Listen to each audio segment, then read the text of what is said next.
All right. Welcome into the Questionable Podcast. You got Scotty Questions here with Miko. What's good, man? What's up, man? Not a thing. No, that's what's up. And nothing is good. Stop it. Not and one thing is good. Gian.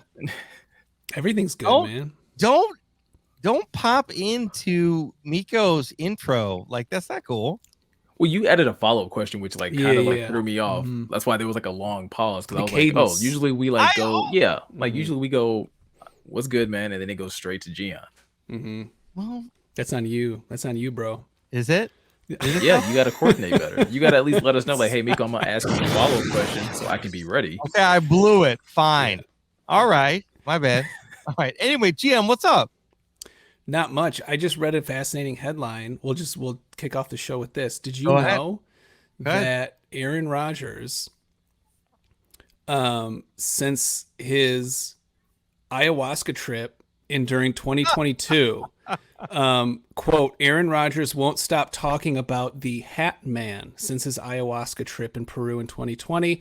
Not much is known of the mysterious Hat Man, except that Aaron Rodgers first started seeing the shadowy figure after his ayahuasca-fueled trips in Peru during the 2020 and 2022 offseason. Aaron Rodgers says, quote, he will sometimes appear in the distance, usually veiled by darkness, holding the corpse of a dead rabbit, and sometimes... Oh, that was just getting good. Wow. Hey, listen, that just tells you right there, you're not supposed to talk about the Hat Man. Hey, he is here. Hey, Mr. Hatman. It was a Hatman. We don't care. He wasn't having it. That was a Hatman. Mr. Hatman, just leave us alone. Yeah, let us just get through this one. No, that is an actual headline from the Wisconsin News Today. That is a real story. John, we lost you for like 10 seconds. I know. I accidentally hit the X because I was reading from a different tab. You hit the Hatman button? And I so no, that is button got hit. Yeah, no, that's an amazing. I love those kinds of headlines. It's amazing. That doesn't seem like a harbinger of anything good, fellas. I don't know about you. I've never done DMT. Why would you bring it up? It feels like we just got cursed because you got kicked. You just got popped off the podcast. That was my own. I hit the wrong. I hit the X at the tab. The Hat Man hit you to hit it. I don't know. You got hit. I mean, if I see a dark figure veiled in shadow, holding the corpse of a dead rabbit and sometimes a blade, like that's not good. Like good things are not on the horizon for you. Why would you tell that to anyone? Like all that's the other side of it. You get popped off the podcast. You come back and you keep bringing it up. Oh no, I was talking about Aaron Rodgers. Like, if you're Aaron Rodgers, why would you bring this up to anyone? Mm-hmm. Like, for sure. Because no one's going to receive that well. No one's going to be like, "Oh, Aaron, that's very enlightening." No, people are going to be like, "This dude is off his rocker." Yeah, be like, "Tell me more, Aaron. How does that make you feel?" Like, people are going to be like, "How many?" Like, they're going to start going back and counting the concussions at this point. Like, how many has he had? Mm-hmm. Okay, minus the Hat Man. Please like, follow, subscribe wherever you listen to podcasts. Also hit that subscribe button on YouTube. Just in defiance of the Hat Man. One quick thing about that, though, I have a lot of friends who have done ayahuasca and daime, like the sisterhood, and they all talk of like a guide, like a figure in purple. And it's like, and it's amazing and it's beautiful and it's wonderful and it like guides you through your memories of life. And it's just an incredible experience. So the fact that like that's if you're a healthy person. Right. And so like the fact that everyone that I know has had this very positive experience with a loving guide, lending the hand of a mentor, and Aaron's out there seeing shadowed, veiled figures holding blades in the corpse of dead rabbits, man. He's in a bad place. Nothing about this sounds great. Like nothing about this seems healthy. Nothing about this seems like anyone should be doing this. No, I don't. We need to get off this topic ASAP. Okay, yes, that was it. That's all I wanted. No, we don't. Because I'm invested now. Because I have an opinion. I'm terrified. No. I don't want a nightmare. I'm gonna have a nightmare of Aaron Rodgers doing this. Oh, so I shouldn't send you the artist's rendering of Hatman? No. Oh Send my it to Miko only. Miko only. Are we sure it's not just tees.com? Are we sure it's not just like a picture of Jair Alexander in the giant hat that everybody was wearing this year? Oh, I did not see that hat. Okay, well, that's funny. But like, no, like this is just another sign though that like if you're the Green Bay Packers, you have to find a way of getting out of this contract, right? Like, yeah, claim insanity, something where it's just like, hey, he's not. Yeah, he's not all the way there. No, but the latest we've heard is like they're like, we're invested in Aaron and we're waiting. Yes, they are. $60 million worth. Yeah. They have to be. Well, they have to be. No, right? But you have to get like if he's gonna start talking about this type of stuff in your sport, like this isn't like when Kyrie Irving was in the NBA and having this newfound wokeness and talking about these things that were rubbing some people the wrong way. But like this is a sport where people actually have concussions. Like we're sitting here wondering if Tua's ever going to play again because of the concussions that he's had this season, where people are constantly like getting head trauma, getting serious injuries. It's very rare, but I mean, obviously we had the situation with DeMar Hamlin not too long ago where again, almost lost his life on the field. Like there's no way you can allow a person who is willingly telling you like, yeah, I'm in the off season, I'm taking psychedelic drugs and going on these retreats. Like, dude, if you want to do that, you probably shouldn't step onto a football field. If you're just, even when you're not on this stuff, you're still seeing this shadowy figure, you probably need to, we're going to need you to sit out until that's completely out of your system. I mean, that'll create the end of the, the concussion conversation. I mean, really? I don't know if it will. I think it'll spike it up. I think it'll spike it up because people are like, are we sure it's not like, cause like John said, like people do this stuff. People go on these retreats, but nobody else is seeing shadowy figures with knives and dead rabbits.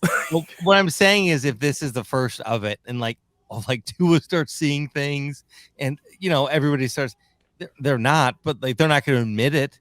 Like Aaron. Or they're just not going to admit it. Yeah. They're seeing all of a sudden we get a report like, all quarterbacks with concussions have seen these things. I'm just saying, like I've been hearing people say all offseason how like he needs to build more rapport with his receivers. Mm-hmm. I think his receivers need to run for the high hills. Like I'm not doing this. They can't. They're rookies. They can't go anywhere. Dude. Nah. Yeah. Like no. I just mean like I'll see you in training camp. Like I'm not spending any additional time with you outside of the facility. Yeah. He's like, hey guys, you ever been in a sweat lodge? Like. No. Hey man, try this new secret. He's gonna have a Packers sweat lodge, Packers ayahuasca brand. He'll come out with like his own ayahuasca from Wisconsin. This is the kind of the thing. This is the thing that I don't like.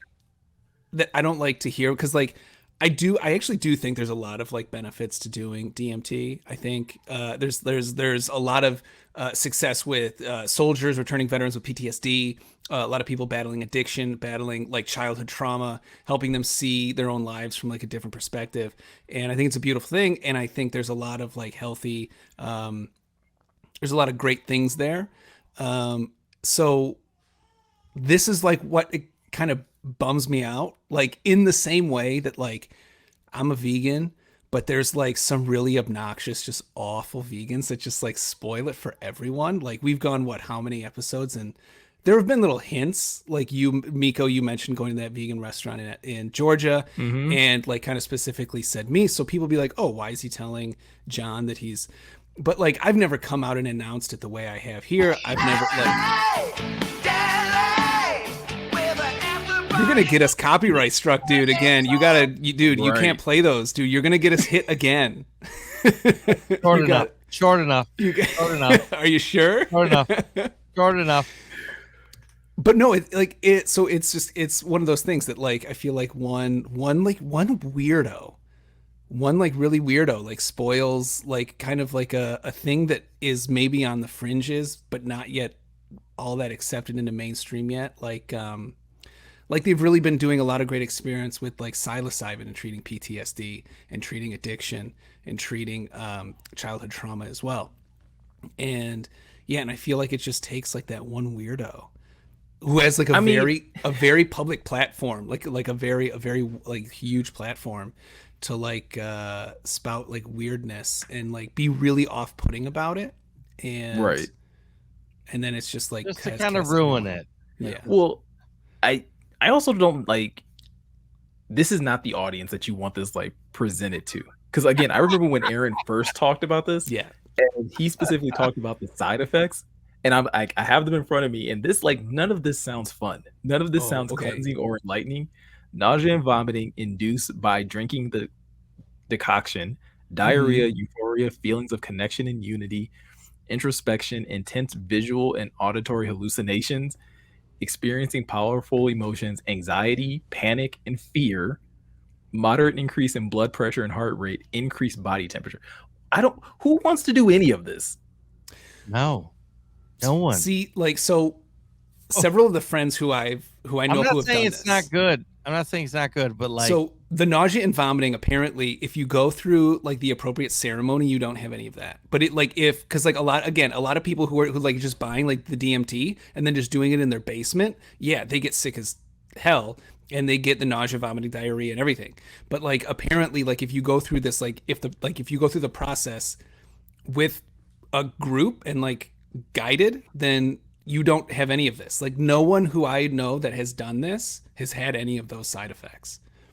Any of them? Or just not the diarrhea and nausea? They've had none of like the physical effects, but like all of the psychedelic hallucinogenic properties. Yeah, like that's why you do it. But like what I that think is so John's saying, interesting. what I think John's saying is that he didn't have a good tour guide. I don't know. Aaron? He seemed to like no, this is part of the process. Because like I think he was on Pat McAfee last year when he was talking last offseason when he was talking about this, and he was like, yeah, like you have vomiting and diarrhea and all this type of stuff for a few days, and I'm like, for a few days, Oh, like Oh, I don't know. That doesn't. like none of this sounds enjoyable. From- And it again, it's probably why the Packers weren't very good this year. At least early on, his body was still recovering from days of vomiting and diarrhea.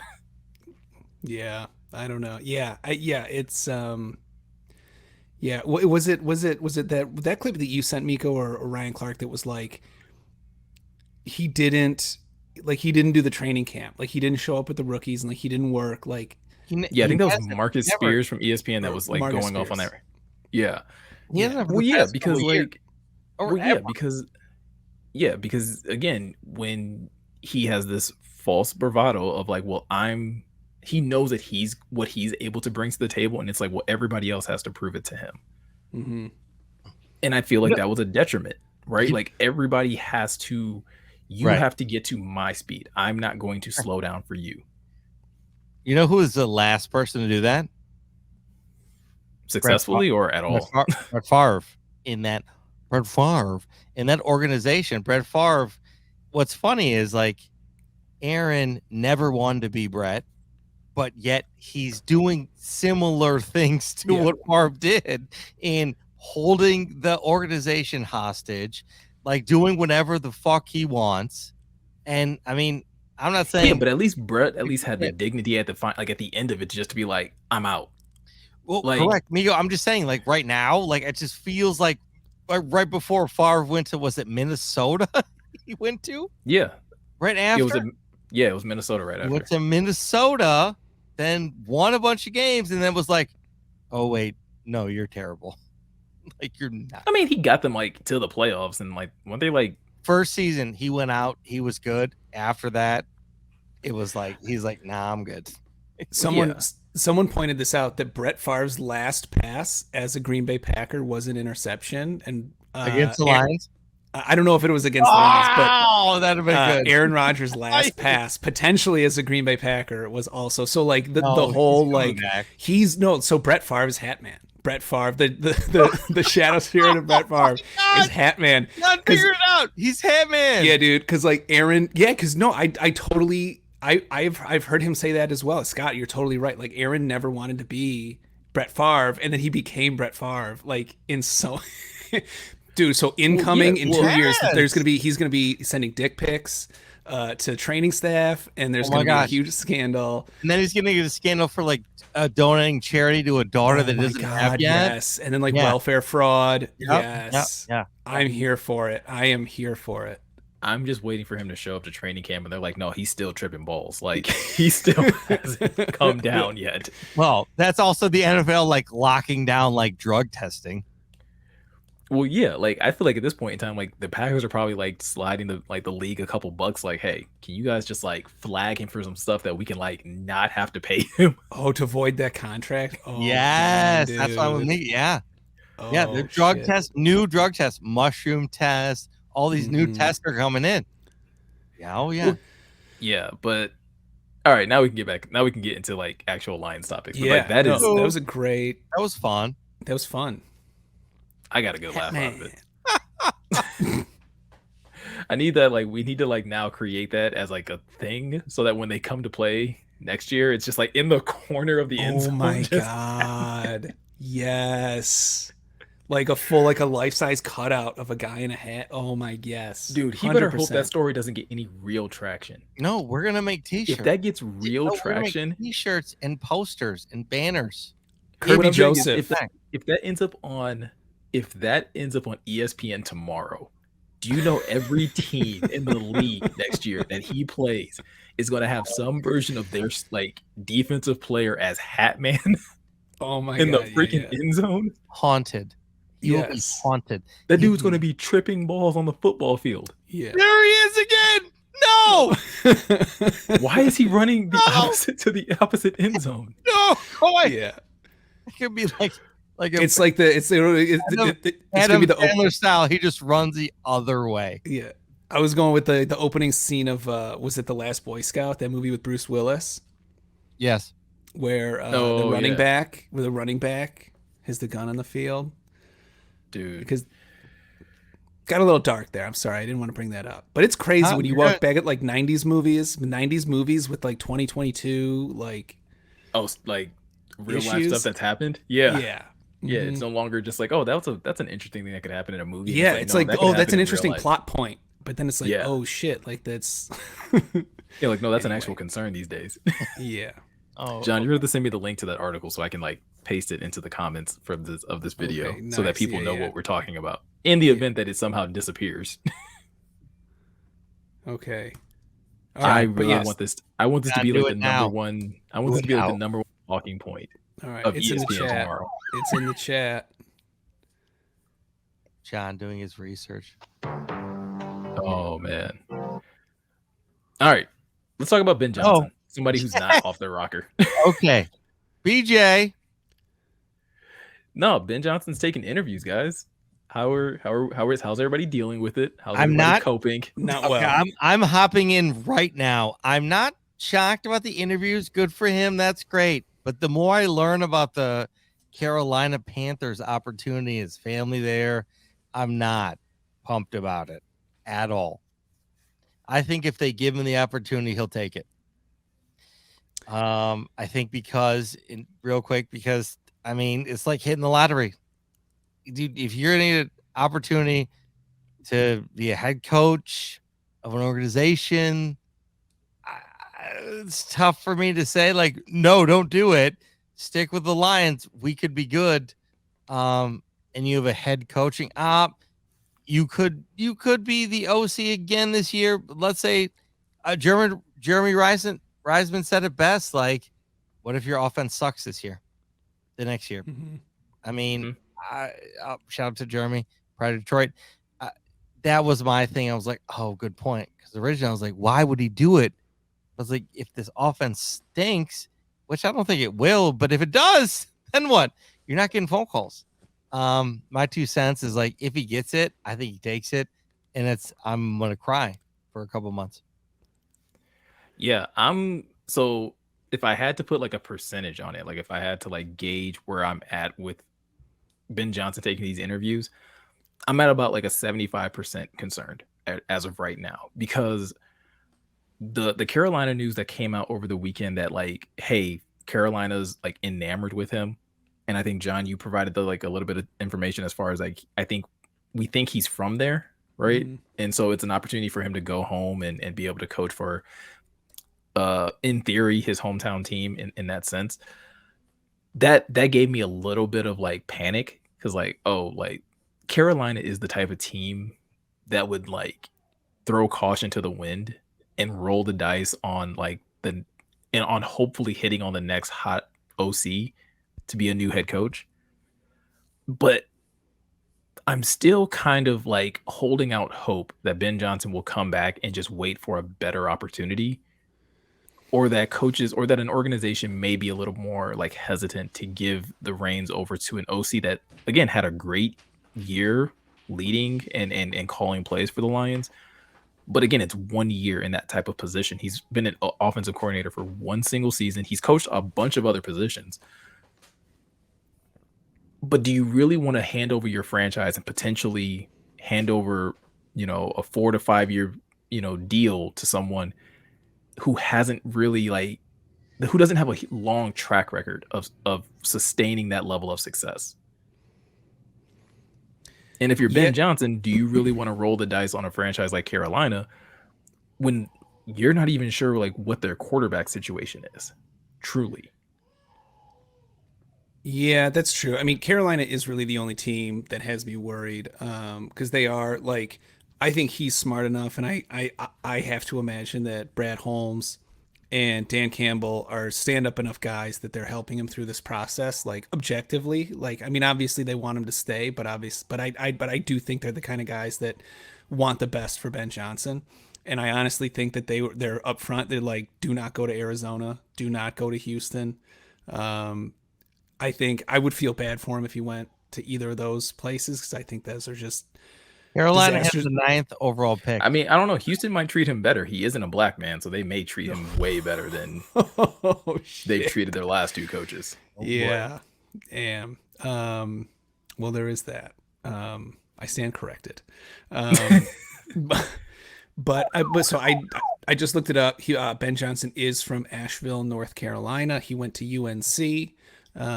So I mean, yeah, it's a lot of ties. The roots are there, and far more than the Cardinals, far more than the Texans. Like, I think they're in a much better place. Miko, you pointed out quarterback, but like, I don't know, they they put together a pretty good string towards the end of the season. Like, it's not it doesn't seem like it's a complete dumpster fire. I've heard bad things about or some issues with the owner, but at the same time, I mean, not every place is going to have, is going to check every box, but that one does worry me. But at the same time, someone made this comment, I don't know where I saw it, but it was that every single year, every single season, there is some OC that some owner is enamored with and blah, blah, blah before the playoffs are over, because all of the OCs in all of the coaching staff in the playoffs cannot interview yet because the season's not over.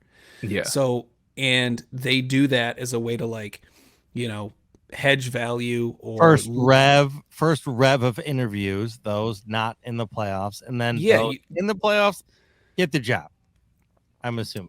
Yes. And that they do that to like leverage offers and to, keep negotiations on the side of the owners, because they're like, well, we can just go with this guy. But it seems like, between 7 and 9 times out of 10, they end up going with the coordinator that was in the playoffs. That might seem like a lot of cope, but I don't know. We'll see. Well, no, and I don't think it's necessarily copium, because I mean, there's a lot of good OCs that are currently coaching in the playoffs, right? I mean, D'Amico Ryans for the 49ers is a defensive coach, but he's done an amazing job with San Francisco for years now. Again, he has a resume. He has sustained success. I believe Eric Bieniemy is a name that's kind of been out there for years. He's never really quite got a head coaching job, but again, offensive coordinator for the Chiefs. It just really depends. If you're Carolina, and I guess we can kind of like move on to the second question that I had here, and I think we're all kind of in agreement that it's Carolina. It has like the best chance of really landing Ben Johnson.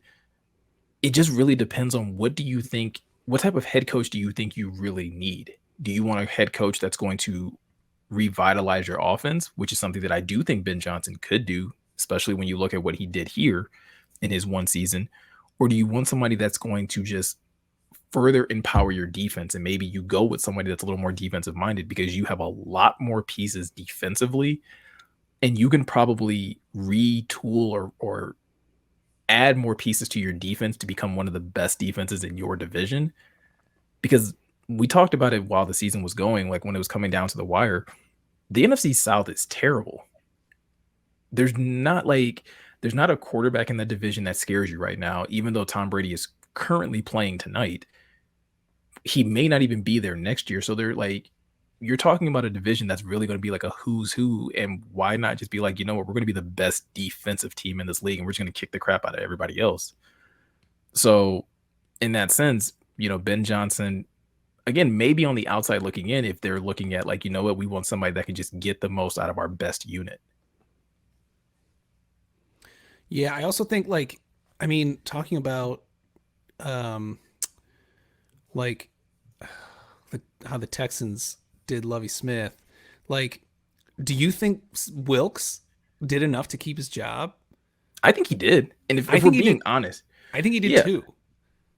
Yeah, I think, but it becomes the thing of the shiny toy, right? No one wants to miss out on the shiny toy, right? Like Ben Johnson, we can sit here and say that he was a hot commodity because of what he did with the Lions offense this season. But I believe it was maybe either on Pride of Detroit or maybe I saw it somewhere else where Ben Johnson was a hot commodity even before he got promoted to OC. I believe it was Zach Taylor, the head coach of the Bengals, who actually was interested in hiring Ben Johnson before Dan Campbell promoted him to OC. Yeah. And I think he has a comment where he's like, hey, Dan did a really good job of doing this. He's like, I was kind of bummed out because Zach Taylor wanted him. He already had a sense that no, he's very bright offensively. So there is always going to be that level of it where it's Steve Wilkes did a great job, filling in the middle of the season, helping this team rebound. But we saw the Raiders do the same thing last year where their interim head coach did a lot to help get that team to the playoffs. And granted, they didn't win, but then they decided at the end of the season, well, no, we want to go in this different direction because they thought something new was better than what they had. Yeah. So Carolina, heed the lessons. Yeah, because learn from others' Learn from others' mistakes. Just forget about Ben Johnson. Just stick with what you know. Steve Wilkes is a good coach. He's a good coach. You don't need to. I mean, way more experience than Ben Johnson, right? Yeah, way more experience. I mean, you could be one of the few teams in the league with a minority head coach. Who can say that? Not you see. Just be forward thinking in this moment. Yeah, equality. On Martin Luther King Day, we're preaching equality here. Yes. Yeah. No, I think it is Carolina, but and yet all of this, this might, again, maybe they do want to keep Wilkes, and this is just a negotiation tactic to keep his salary down. I don't know, because I know coaches' salaries don't count against the cap. Yeah, that's why you see head coaches get fired so easily because it's chump change in comparison to players, right? The Cardinals fired Cliff Kingsbury because he's not worth, his contract is nowhere near as large as Kyler Murray's. That's true. Speaking of, did you guys, sorry, I don't mean to derail, but we're having fun tonight. We're shooting from the hip. He bought a one-way ticket to Thailand. Did you hear about this? Cliff Kingsbury. Did you see who he's spending time with in Thailand? No. Who? Oh, there was a young lady that he is spending quality time with, and I don't think Cliff Kingsbury is thinking about the Cardinals at all based off the photo I saw on Twitter. Yeah, he's like, I bought a one-way ticket to Thailand. I'm not interested in any offers. So yeah. The Hangover Cliff Kingsbury version. Yeah, dude was like, yeah, I'm going out of the country. How bad, right? It's terrible. How bad does a job environment have to be for you to be like, I'm out. I'm not going to go home. Undecided. I'm going on the other side of the world. Yeah.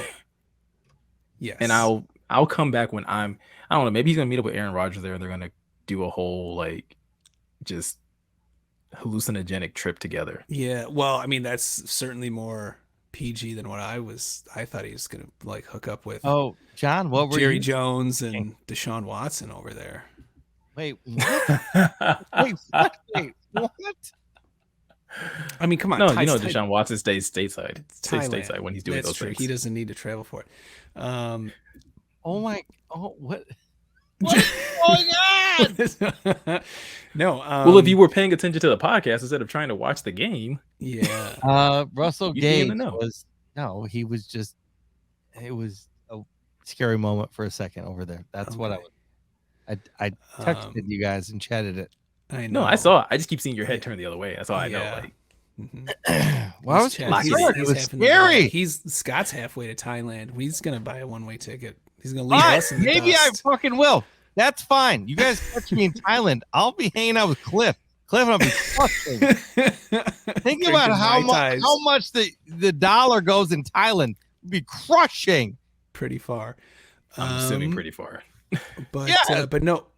So anyway, like one thing that does give me solace, I think you had Calvin Shepard come out at the beginning of the season, and someone asked him about potential like DC opportunities, and he said he's like, I don't want to work for anyone else other than Dan Campbell and Brad Holmes until it's a head coaching job.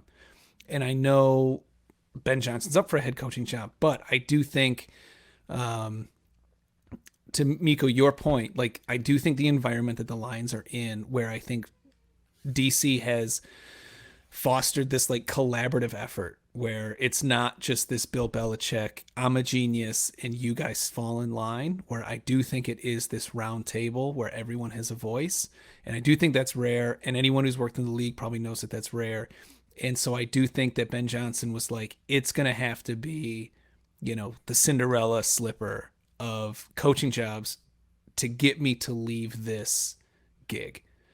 I've got the top offense in the league statistically, or top 3 offense in the league statistically. I've got a head coach who listens to what I say. I've got a general manager who respects what I say. I've got an owner who respects what I say. You know, I don't know. Another analogy that I have that I was thinking of was maybe, did I tell you guys this about like my whole like composer and like film budget analogy? No, not yet. But So, I'm like- assuming we're gonna hear it in 5 seconds. Your assumption's correct. Ooh. Which is like, I'm fully confident that I could score, like to provide the music for like a $5 million, $10 million budget movie. But if I tried to do like anything above that, 20, 30, 40, 50 and up, that would be the first, last, and only movie I ever scored in my life. Like it would be, I don't think I'd be able to handle it. And I think, I don't know, I just have to imagine that offensive coordinators, or any coordinator for that matter, like they see what head coaches have to deal with. And I feel like maybe there's a aspect of bravado there that's like, yeah, I can do that. But I think certain people can also say like, oh, like I'm not ready for that. If I tried that, I would like, it would be a one, and like I'd get 1 year and I'd be done. And because it's not like, because you know, like maybe Ben Johnson is like an offensive, like he's just a nerd Savant. and like he just likes he likes doing what he does. Like anyway, I'm done. Like Kyle Shanahan, or Yeah. like, I mean, there's a chance that he's one of those savants, like I just said, like, and he could do that. There's a chance. Right. However, there's a chance it's lightning in a bottle, and he knows the guy and the team he's working with because he knows it from the inside out, and you don't have that because you have a completely different team, different talents, and different needs. Sam Darnold, I don't think is a good quarterback. I don't think a lot of people think he's a good quarterback at all. And that's your quarterback. And you have the 9th overall pick in this year's draft. So he's got to put that into perspective too, right? They have the 9th pick. Who are you going to get with the 9th? You're not going to get a QB that you probably want in Carolina. So that's another thing that's why I looked it up. Like, I don't know that's. I don't But do know. you need one though? Well, it's Do you and want we're Darnold? kind of we're a little bit into We're in the Carolina weeds talk. here. Huge. But in the no, but what This I'm is a hold on. Carolina Okay. Panthers It's podcast okay. now. It's okay. Right. No, it's not. But this is important for the But line. no, but if you're Carolina, one of the reasons you're probably so enamored with Ben Johnson is essentially the viewpoint that he fixed Jared Goff. Right. Someone that I think a yeah. lot of people would have assumed was, or at least we assumed going into the season, middle of the road at best. Right? If things are going great, then Jared can play great. Are we sure Sam Darnold isn't that drastically different from a Jared Goff type project where you're just like, hey, you bring in this offensive minded guy who's still very young, who can take a young quarterback under his wing and basically be like, okay, we're going to craft a system and an offense that excels at what you do best. Because we can sit here and argue about how good Sam Darnold is. And yes, so far this season, he has proved, or through his career, he has proven not to be, he is not as good as how high he was drafted. Good catch. But we cannot deny that he has talent. He has a certain level of talent. Again, being able to throw the ball. He's also very mobile. Like, there are things that you could potentially do with him. And if you can get the right coach to come alongside him, maybe that coach maximizes his ability to where you don't need to spend a 9th overall pick on a quarterback. You can kind of do what the Lions did, and you can go for an offensive lineman, or you can go for your, again, stacking up more talent on your defense, or maybe getting another wide receiver so Sam Darnold doesn't have to force balls to DJ Moore all the time. Mm-hmm. There's a number of different ways you can go.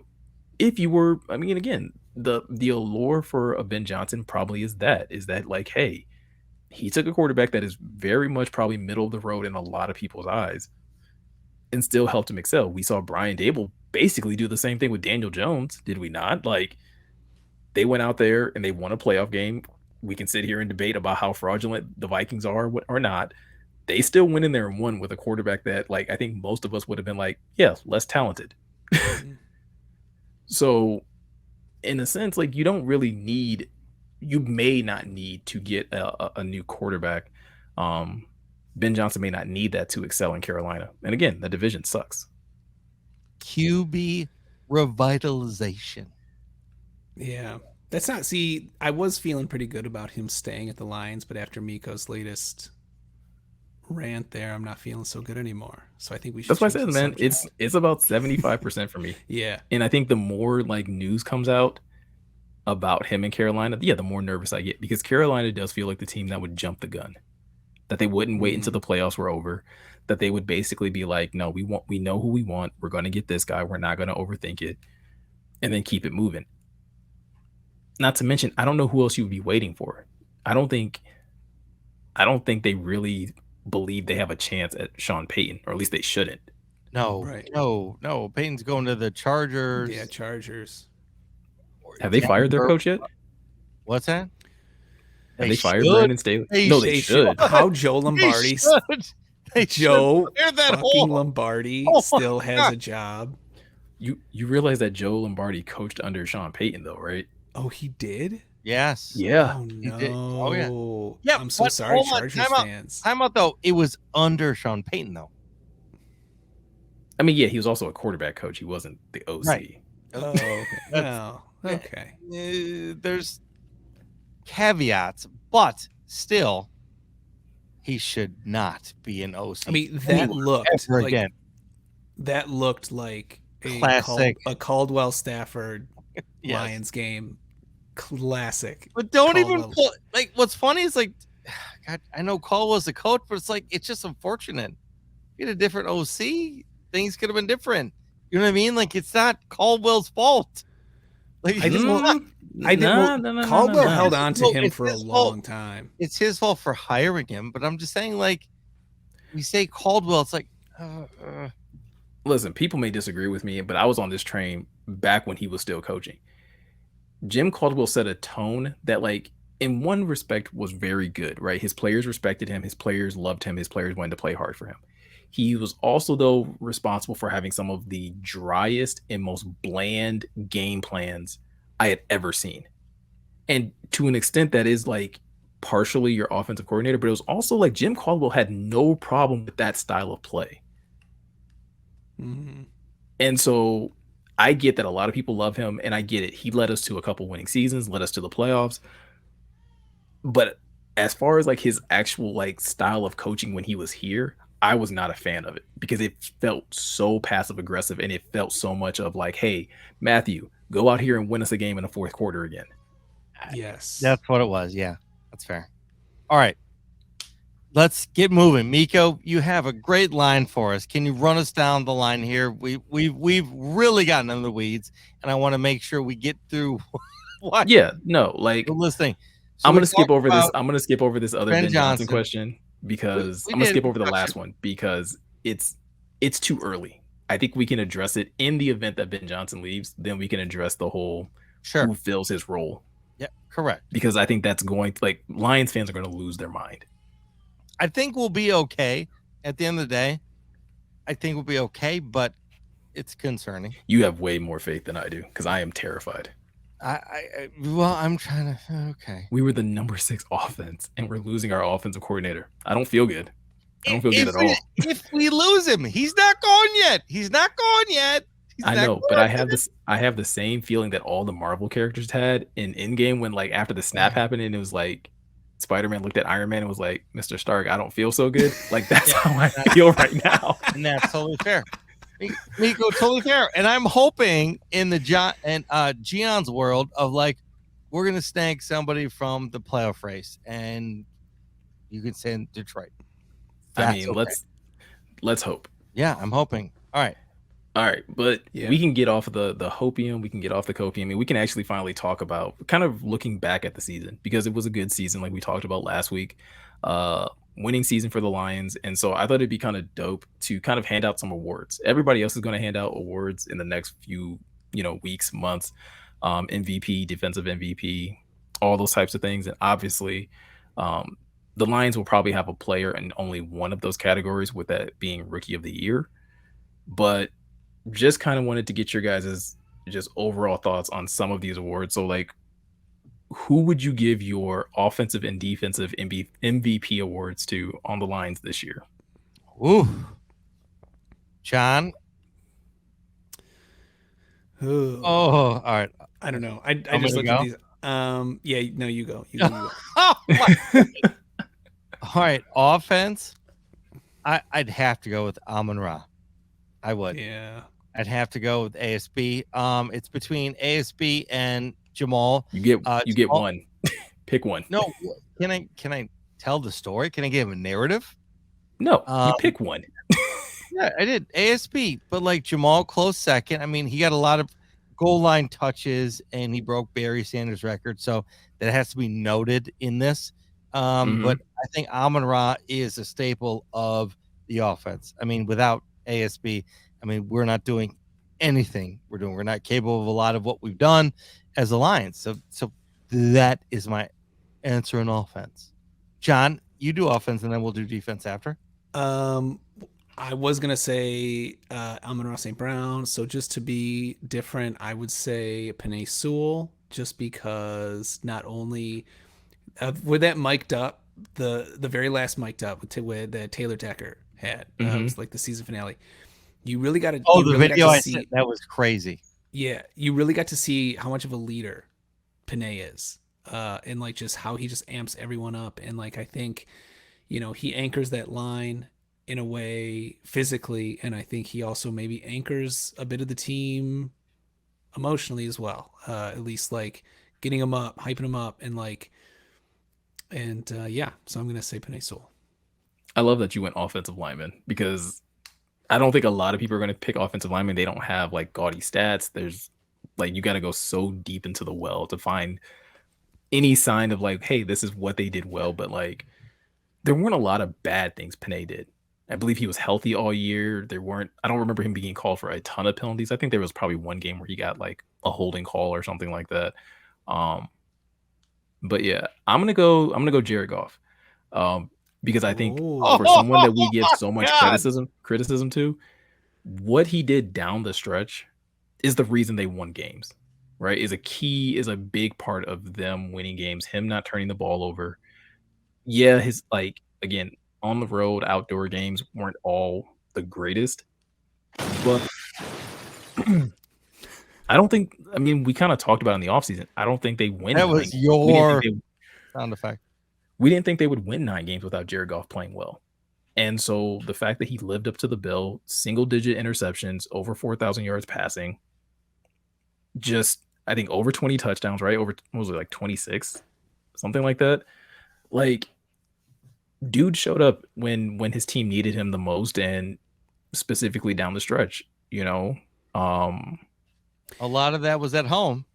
Miko, if you had a time machine and you went back to yourself in August and was like, January 26th, you are going to be making an argument for Jared Goff to be the Lions MVP of the season, what do you think you would have said to yourself? that means they won 9 games. Dang, man, that's such a reasonable answer. I'm trying to give you like, It's fair. and It's that's such a fair, fair, but reasonable John, answer. here's the answer: is he had me do this sound effect for Jared Goff, though. I know. So I just want to. I'm just saying. No Yeah, comment. but I just think like it's. I mean, we do weird. Like I'm critical of him because I do like he's your quarterback, and in a lot of games you will live and die by the play of your quarterback. And I'm not going to sit here and ignore the fact that down the stretch, no turnovers, right? Like no interceptions, No one would have said that. and they won what 8 of their last 10. Mhm. Like that's Correct. Yeah. huge. Yeah, it's Yeah. insane. So, All right. Okay. Gian, let's get your defensive MVP, or should I start with defensive MVP? No, let's go, Gian. No, Miko, Gian. Let's put him on the spot. Let's go. Defensive MVP. Like this. I like this. Hold on, John. Wait, let me give you a couple seconds. Is it gonna get this video shut down? I know, Xavier, you about to play. Is it Oh, I gonna- thought you were about to play yeah. Jeopardy music because I was like, that Yeah. feels like it would Yeah. get it. shut down. No, why would I don't have Jeopardy music. I don't know. I just don't know what you're gonna pull out every That's week. so- fair. Keeping you guys guessing. That's why it's a questionable podcast. MVP. I don't know. I'm gonna have to say, I don't, dude. You're on the thinking. knife's edge right there, dude. Keep You're. thinking. Keep thinking. Keep thinking. I don't know. My gut wants to say Aiden Hutchinson. Then Just say it. that Aiden Hutchinson. Yeah. Say it with your Aiden chest. Hutchinson. Yeah, say it, Miko. Tell him. Say it from. Say it with your chest. Yeah. Yeah. Aiden Hutchinson, defensive That was, MVP. no, yeah, it was not with your chest at all. Aiden Hutchinson. Yeah, we'll get him there. We'll get him there. I don't know. He's John. Do you want to give an explanation of why you're going Aiden? I think it's like fairly obvious, but I'm just here's the curious reason. your reasoning. It was flashy. How does that? Oh, I was gonna say like how does that? Flashy. No, I just think flash. it seemed like when, and we can debate chicken or the egg, but it definitely seemed when he was playing well, everyone was playing well. And when he wasn't, no one was. And so, I mean, we can argue, or, I would be fully willing to accept that, well, when everyone played well, he was in single coverage more often, therefore he had more opportunities, and I wouldn't argue against that. But also at the same time, yeah, I would just say that it really seemed like when he was having a game, we were dominating the other team, and it wasn't even close. Ooh. I can't argue that. Okay. Scotty, You're not gonna like mine. you're gonna pick Rodrigo. aren't you? Anzalone. I thought you were gonna pick Rodrigo. I was gonna be like, No, I wanted to, but Anzalone's he was in like 90% of plays. He was there. I don't think he's the guy for the future, but he was the one. He was in a lot of plays. He made a lot of things happen, made a lot of things not happen. But like he made, I'm going with Anzalone for me. He had some big plays too, like He did. that fourth that fourth and He one. did. And he slid over against the 2 Packers. steps. Yeah, he we saw in a replay, he slid over 2 steps. Like he really came into his own. I last year, why are you here? Like, why are you here? between last season and this season, it's like two different players, in my opinion. Now, again, this is my opinion. You guys can, hey, rail me in the chats. I don't care. But like Anzalone had a real good, he just set the defense a lot of times, and I give him some credit. Yeah. No, I think like in a way, Alex Anzalone is the Jared Goff of defense. Didn't have like the greatest An season last amazing year, comparison, Miko. Yes, that's an amazing comparison. but like stepped up in a big way and really wasn't a liability this year. There weren't a lot of games where you're just like, dang, Anzalone again. Like it was a lot of like, oh, Anzalone again. Oh shit. Yeah, right. It was the other way. It's like, oh shit, he did that. He did that. So I'm gonna be honest. I really, really wanted to say John Kaminsky. I really wanted to say John Kaminsky because for everything that John said about Aiden is true. But I feel like the direct correlation to Aiden playing well was John Kaminsky being available. Yeah. And when John Kaminsky wasn't available, yeah, Aiden wasn't as good. But I'm not going to shade Aiden like that because, again, that's another person that I was fairly critical upon early in the season. And Aiden played really well. To John's point, when this defense was humming, he was at least, especially late in the season, he was finally starting to do the things that we were critical of him early in the season, which is he was in plays, he was making plays, he was being disruptive. Even if he wasn't getting a sack necessarily, he was at least being disruptive and causing quarterbacks or the run game to fail in ways that they weren't earlier in the season. So for me, yes, my defensive MVP is going to be Aiden Hutchinson.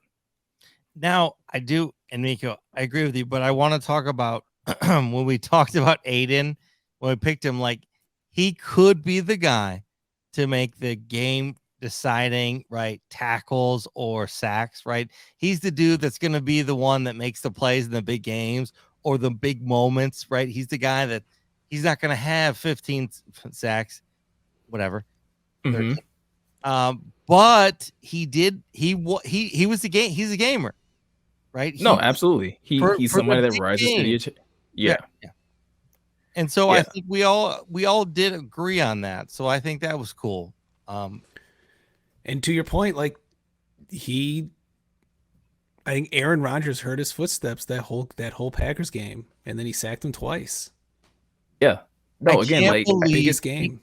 He swatted at the ball and Aaron didn't even see him and just pulled the ball. It's just one of those moments of like, oh my gosh, you swat that ball, fumble sack. Yeah, no, I think to that point, Aiden absolutely proved. He was so close. Fumble sack. Aiden definitely proved that again. Like, yeah, he's a gamer. He's somebody that rises. He doesn't shrink from the big moments, which is again, it's something good that you would love to have. I don't know, to Scott, your point, I don't know if he's going to have double-digit sacks every year. I don't know if he's going to be a 15 sack a year type of guy. I think he could be. I don't think it's out of the realm of possibility, but at least from what he showed in his rookie year, he will at least show up in the big moments. He will at least be there. He'll be our big play guy. Hopefully, that's all you need, right? Yeah, the moments you need. Now, Valley Math, right? Valley Math. What is it? Well, the Valley Math with what? Was with 9.5 sacks and 3 interceptions? 3 interceptions. Yeah. To me, that's 15. He breaks the record. It's fine. Valley Math. Signing off. That doesn't even make like a little bit of sense. Not even a little bit. Okay, so is a sack... Wait. Okay, all right. 3 interceptions. Yeah, they're 3 interceptions. I don't know how you correlate those to sacks. Well, Valley Math, you gotta do it. We could carry the one. We could carry the 1.5. No, we can't. Yeah, we could. Keep moving. That's why it's Valley Math. That's why it's funny. Because it's an absolute turnover, and a sack is a loss of yardage. And they're not even like easily correlating to each other. Valley Math. So all right, let's move over. Let's move on to most improved player. Move on to most improved player. For me, my most improved player is Jamal Williams by far. Oh, okay. I could have easily went Jared Goff here, but for the sake of spreading the wealth and letting everybody getting enough guys with a trophy, I'm gonna go Jamal Williams. I think, yes, it's a lot of goal line touches for him to break Barry Sanders' record. But again, he still was a guy that was reliable. He still showed up every day. First 1,000-yard season of his career. And again, somebody who he backed up the talk that he had in Hard Knocks and in the training camp, right? And really was that dog on the field when they needed him. When Swift was getting banged up and wasn't always available, Jamal was steady and he was consistent and took that step to, again, I don't know if in the same way that like I'm not always so confident that Jared Goff may be the future, like be maybe the answer for the future. I'm not sure that Jamal is like a premier number one running back, but you also don't need him to be. You just know that he's consistent, that he'll do his job at a high level. So for me, most improved player has to go to Jamal. I'm really torn. I want to say Jared Goff just because the stats are there. I mean, he like had a career best season. And say Jared Goff, but I'm not going to because well, then don't I think tease us with it. Who embodies the spirit of the Lions more, I think, is Kirby Joseph. Whoa! He was immediately thrown into a very difficult situation, reminiscent of the situation Okudah was put into, especially after Tracy Walker gets his season-ending injury. Also, you heard it here first. There were some ups and downs. But then the Green Bay game in the back half of the season, even within the back half of the season, he had a down game or two. But closing out the season with an insane pass breakup, an interception that should have got called back, and then another interception that did not get called back to seal the game. I think just ending that, I think, what makes me give it to Kirby over Jared is the fact that it is his rookie year and that I think he was put in, with Tracy going down, put in a more difficult situation with kind of less experience to lean on. Scotty, most improved player. Oh boy, this is tough. A lot of the guys, you know what? I mean, you both are correct. I agree with both of you guys. We also called out Kirby Joseph early. Remember in the in the draft selection, we said Kirby could be good. We were there for that. Here's the thing. I don't really know. You know where I'm going to go? Most improved player, Dan Campbell. Oh, I figured one of us was going to go that way. Okay. Miko did. Oh, see, I love how Miko said. Anyway, because I thought about it. I was really thinking about going Dan Campbell. So to me, Dan Campbell, right? We do the MCDZ. We're huge Dan Campbell fans over here at Questionable Tees. But seriously, dude went from zero to hero in 17 weeks. I mean, last season, forget about it, right? Last season was like, we all just said, not all of us, but we all were like, all right, that it could carry over. And then we lost a lot of games in the beginning of the season. But guess what? Because of his consistency, his reliability, he just didn't give a shit. And you got to give him credit. So to me, it's Dan Campbell. It's Dan Campbell. And we do have to have players that, right? A lot of the players, all the players stepped up. I wanted to give Khalif Raymond. Goodness gracious, he shouldn't even been on the team. Guy's giving us the best third downs that we could ask for. But I think it's Dan Campbell, right? Learning how to manage and then end the season out coaching, in Green Bay. That to me, that's what sealed it. So now he needs new Wi-Fi. So if Comcast is listening or whoever, because he needs new Wi-Fi, he's on Monday Night Football and his Wi-Fi sucks. So whether it's AT&T, Wow, whoever's listening, get your fucking Wi-Fi over to Birmingham. Okay, we have his address. Call me. But dude, that Wi-Fi was terrible. Okay, come on. He needs to be up to speed with this. Drove me crazy. Yeah. That's all I got. No, I was gonna say while you're on your soapbox, why don't you also give us your rookie of the year? Rookie of the year? Oh goodness. Lions rookie of the year. We're not, not No, NFL. I know. We know it's sauce. But anyways, It is. It is. No, the Lions rookie of the year. I mean, it's Aiden for me. I mean, I was trying to say he'd get like 13, 14 sacks. Now in Valley math, with 9, 10, 11, 12, he's at like 13 with his 7 and then 3 interceptions because he's never touched a football before. So that's Valley math. But no, I think Aiden, he I had was 9.5 sacks. 9.5. Okay, 9.5, 10.5, 11. It's 13.5 turnover. It's fine. Regardless, what I'm saying is Aiden, here's the thing.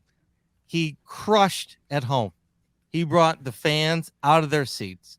He had big plays like we talked about after we drafted him. Like maybe he's the guy that can, make the big plays when it's needed.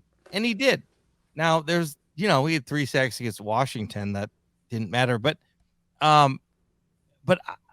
Aiden for me, like straight up. And I wasn't really pumped about us drafting him, right? We talked about this, Miko. Like Kayvon Thibodeau, he had a good game in the playoffs, right? We're not gonna talk about that today, but like Kayvon, he had a lot of pressure there against the Vikings or frauds, but like still, he was there making plays.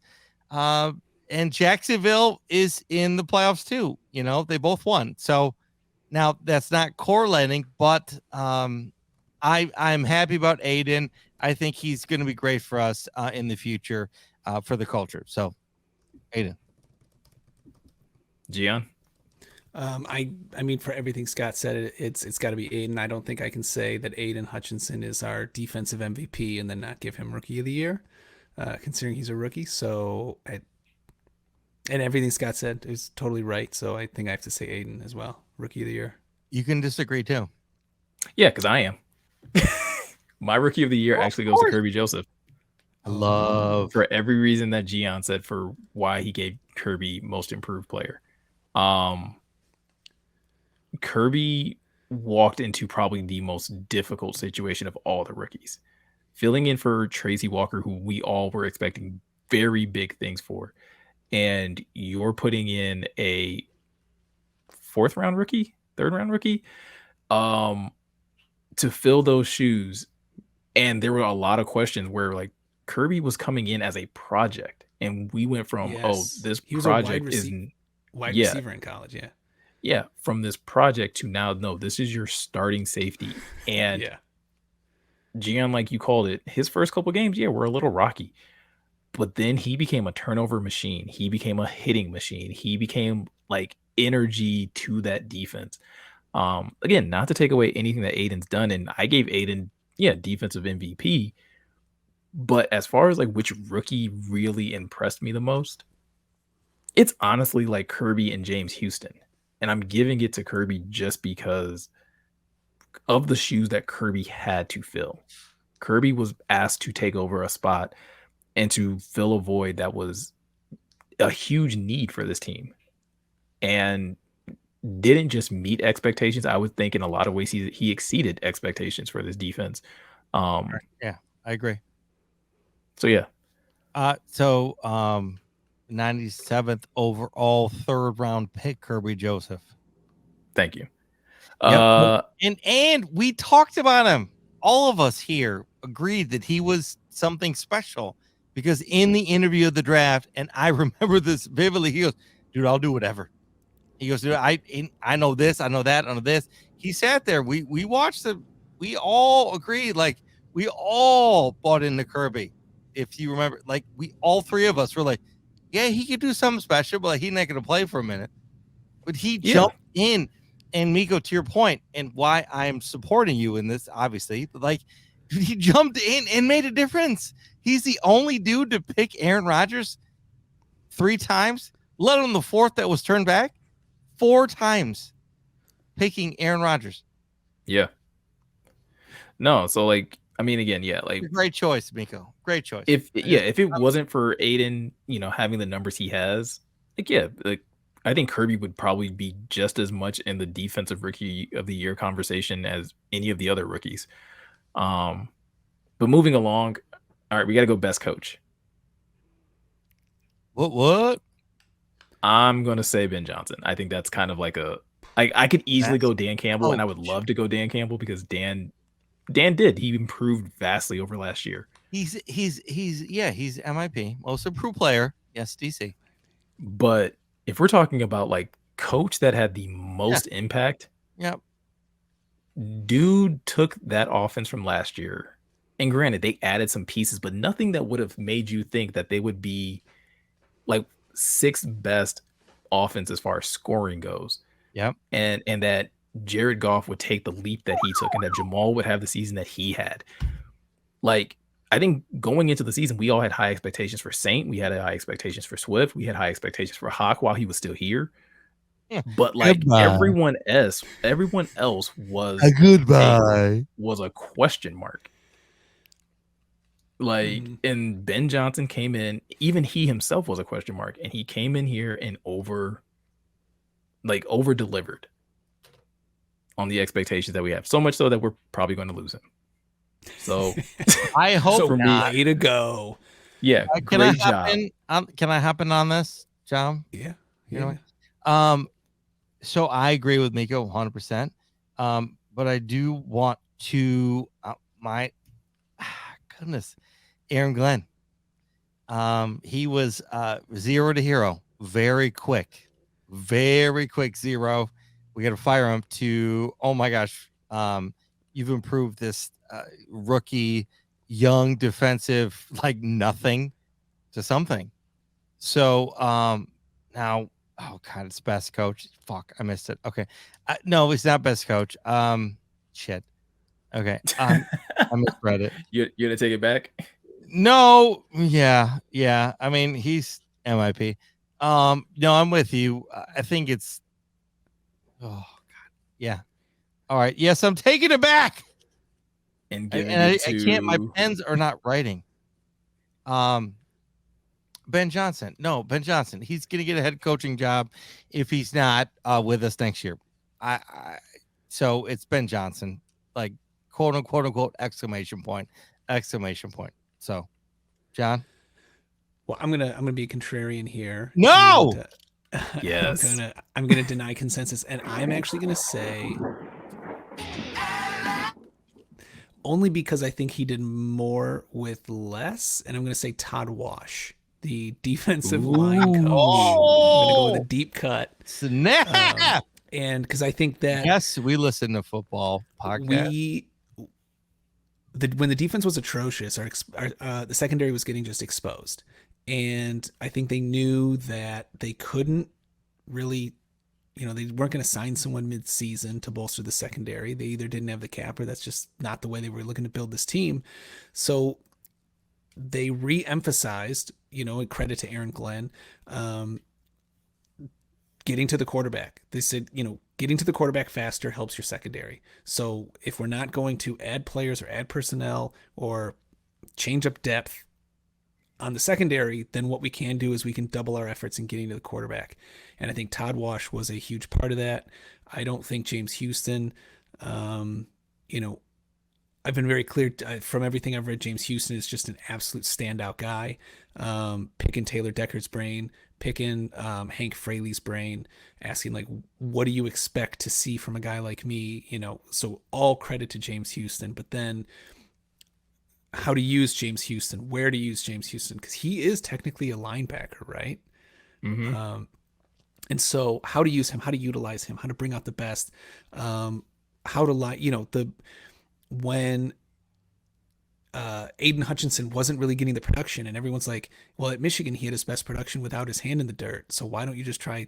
And just the willingness to try different things. And I think yes, Ben Johnson clearly had probably the better season, as evidenced by the fact of his getting head coaching jobs, but I think Todd Wash may have had less to work with in terms of just raw talent, and I think he just developed that line in a stellar way. I mean, he didn't have Okwara, Romeo, Julian then went down, Charles Harris wasn't available. Yeah, I'm gonna say Todd Wash. I like it. I can't, that's a good deep cut because I would have not thought. But yeah, that defensive line, I mean, again, struggled at times early in the year, but really kind of came on near the end outside of the Carolina game. Yeah, yes. All right. Final award, best moment or play or game. I will keep it fairly open. Because there's too many moments, there's too many plays. Too many. Too many. To remember them all. But It's too Gian, how much about you lead us tuna. off with your favorite? Too many of them, Miko. Really? Yeah, no, I just looked this up to see what game it was, and it just confirmed that this is my favorite. It's the Jeff Okudah pick six. I think was my favorite moment because that was the turning point. It was week 9. We played Green Bay at home. We beat them, but it was 15-9. It was a slugfest. And then we go to Chicago and everyone's like, is this a one-off thing or is this a fluke? Granted, the Bears weren't that great at the time. They didn't end that great, but when then we fought and clawed, and then I feel like what sparked that team to victory on that day was Jeff Okudah's pick six in the fourth quarter. We end up winning 31-30, and then we go on the next week to play the Giants, beat them, and the rest is history. And I really think that was just such a solidifying, crystallizing moment for the team as a whole. I like it. Scotty? Well, I can't use that clearly. So Gian deep cuts. Gian deep cuts all around. No, to me, it was the ASB to Swift, Green Bay Packers, catch and pitch all the way around for that to end the game. I mean, to me, that was culmination of our season. I think that was one of the moments too where they threw it. I'm like, what are you doing? And then it's like it's a culmination of my season, emotion, everything. It's like, you're throwing it in triple coverage. It wasn't triple, but it was he was covered. Yeah. So I rewatched it 5 times. And last week I said it's like triple coverage. No, he was covered, but he was swarmed. His arm was around him, and Amon-Ra just got it and threw it back. John sent us a link that even Swift was like, I didn't know how he was going to get it to me. Because they were the way they practiced. No, the way it was always off. Yeah, it's always off coverage. And they pressed coverage, and it's like, oh, I don't know how we're gonna do this. And they ran the play, and Amon-Ra again, ASB. And he made it happen. To me, that was an Amon-Ra St. Brown play. And that's why he was, my choice for one of our most important offensive players, because he had an arm around him and he got it off. And so to me, that was crazy. It was something I've never seen. The announcer was like, I haven't seen him done that way ever. And we're like, just go away and wipe your faces off and take a squeegee and just wipe it off your face. So for me, both of those plays are great in my mind, and there are so many other ones that I could think of and name off. But I'm gonna go with the Penei Sewell catch for the first round. Oh, yes. Nice. Well played. Nice. Yeah. There is no bigger I got massive balls play on the planet. Forget the Philly special.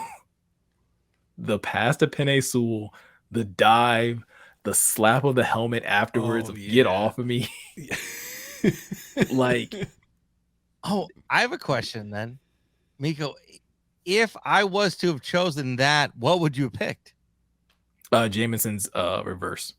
Oh, okay, all right, dude. I got plays for days. I could have went James Houston's. I was just curious. I'm debut.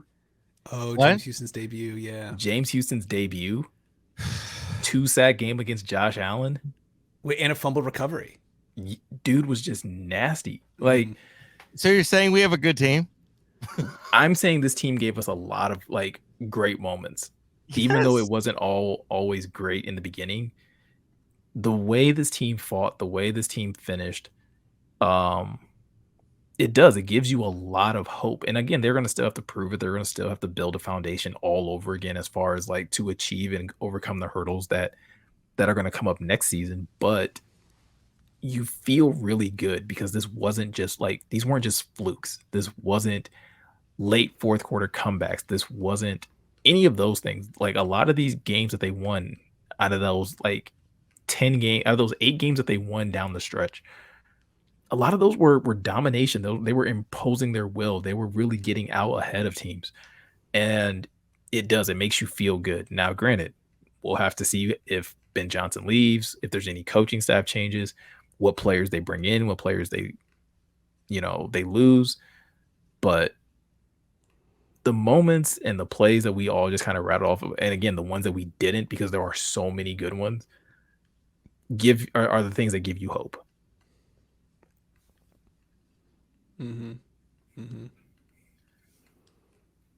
What Feels good. doesn't Future's give me bright, hope man. is Comcast Wi-Fi in Birmingham for Dan Campbell, because I'm so annoyed about the Wi-Fi and how we're presented on Monday Night Football. Yeah, Scott's upset that we came off looking No, like I'm pissed. I'm chumps. so pissed. I'm texting. I'm really heated about it. Dan Campbell's like this. His head's frozen. I don't like it. Detroit wonder if does it's one have of those- Wi-Fi. Detroit has Wi-Fi. We have great Wi-Fi. I don't think anybody that was watching the main cast was like, man, Detroit doesn't have Wi-Fi. Is he on dial-up? No, I think everyone watching is like, Detroit, dial up. Sounds about right. Head coach on dial up, no problem. Yes, I do think that. It's a PR nightmare. Detroit Lions PR are scrambling to figure out how to get Dan Campbell better Wi-Fi. I guarantee you right now. I do. Of all the PR nightmares that have happened in the NFL, not Deshaun Watson being accused. No. I'm talking about Lions PR. I'm talking about Lions PR, I'm just saying not in NFL. general. I'm just saying in general that the Lions Yeah. PR staff is like, we are so pressed. Ray Rice knocking out his was- girlfriend in the elevator. Oh my Deshaun Watson. God. Oh my God, you guys, stop. Antonio Brown This is Antonio not the Brown. same stripping thing. on the football Wi-Fi field. smell like assault. Hat Man. Aaron Oh my Hernandez God. being accused Oh of my murder or being gosh. convicted of murder. You too. Oh, Yeah. You've got me on a rope right now. You're just pulling the string. It's fine. Yeah, it's fun. Keep pulling It's it. fun. No, I will not. That's a pause moment. you're not gonna pull a string. Keep pulling Not it. at all. That's fine. I'm just saying he needs better Wi-Fi. Straight up, get the guy Wi-Fi. I bet next season he's HD. He's got a room in his house that's HD. I mean, Scott's ready to go fill out an application for Xfinity just so he can be the guy that personally No. hooks up Dan Campbell's I'm Wi-Fi.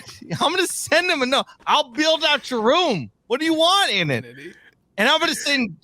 Miko and I'll be there for looks. John will be there for audio. Yeah. Hey, Mhm. sign us up. Questionable. Yeah. Questionable. Build you a podcast studio just for Dan Yeah. Campbell. Period. I'm All not right. signing off for any of that.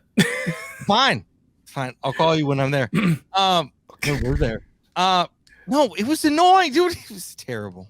Okay. I think we can. I was mad. I think Right. we can wrap up for this week. I was red. Yeah. There was a couple of I don't know. We have a long off season, so there's a lot of things that we can talk about. We'll get into free agency. We'll get into the draft. We'll get into again coaching stuff if there's any type of movement on that. There's a lot of stuff to talk about this off season. We should be good. Yeah, man.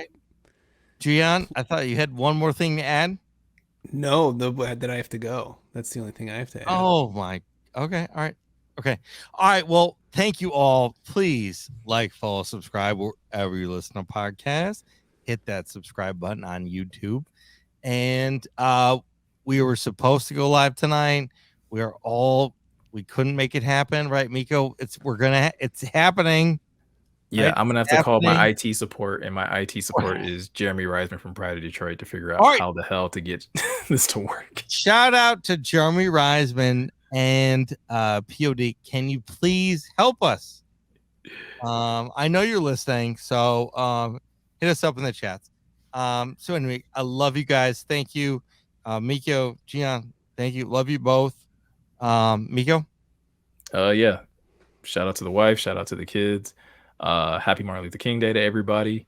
Yes. And yeah, again, appreciate everybody's support.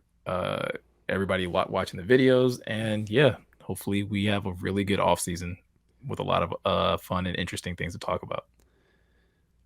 And long live Hatman. And Hatman, the return of Hatman. Oh my gosh, dude! Start making the cutouts now, guys. It's gonna be amazing. It's gonna be incredible. Miko, we have to make a tea. It's called the Hatman. We have to. We gotta make sure. We gotta make sure it gets. We have to make sure it gets traction first. So hashtag Hatman all over Twitter tomorrow. Hashtag Hatman. And all it is like eyes and the mouth. The mouth is this photo is for yeah. creepy. Oh yeah, you said yeah. It's the mouth. Yeah. It's the creepiest part. Yeah, it's like teeth. It's just eyes and teeth, but like not like scary sharp teeth. It's like human teeth, which is like even more unsettling. Yeah. Oh, the way you say it terrifies me. Yeah. So thank you to you guys, and thank you to my wife, who my daughter was crying during this pretty much whole episode, and I got a text. She was able to get her to sleep, so thank you for that. And I want to float a shout out to Karina, because the Lions have only one loss since Karina's been born. Yeah, there was some bye week. Oh no, sorry, 2, because she was born October 13th. Oh, still. But yeah, that was right around where the turnaround. The new happened. Generation knows and understands. Yeah, she only knows a winning Lions. Only knows winning Lions. Yeah. Which she brought about the brand new Lions. Yeah. Yeah. Mm-hmm. She might have. She did. She brought her this glorious. Well, I'm not going to say it. Gian cut the umbilical cord and the curse of the Lions at the same time. Oh yeah, I did. Oh, side note, they brought it up on the when Dan Campbell was on. They brought up ritual situation. Okay. Did because Eli was like, well, you guys did this thing. Eli was like, Dan, you and Peyton did this thing. It didn't work. And then Dan Campbell was like, no, it did. He stopped him and he goes, no, it did. We didn't lose the game after that. And then he was like, well, Eli was like, wait, what? And then Peyton was like, that's right, Eli. I can change generation. No, it was the whole thing. Like I was like, oh shit. Like that was actually fun. Sorry. John, I'm adding to you and Karina and Jeff Daniels and Peyton Manning. Yeah. Yeah, no, it was a very bizarre thing that they did. And it was like, yeah, it was just weird that's so coincidental that it like worked. That all these things collided. A demon out of Ford Field. Yeah. Well, that's what it took. Yeah. It was so All right, you guys. All right. Well, that's the Questionable Podcast. Thank you for hanging out. The Questionable Podcast out.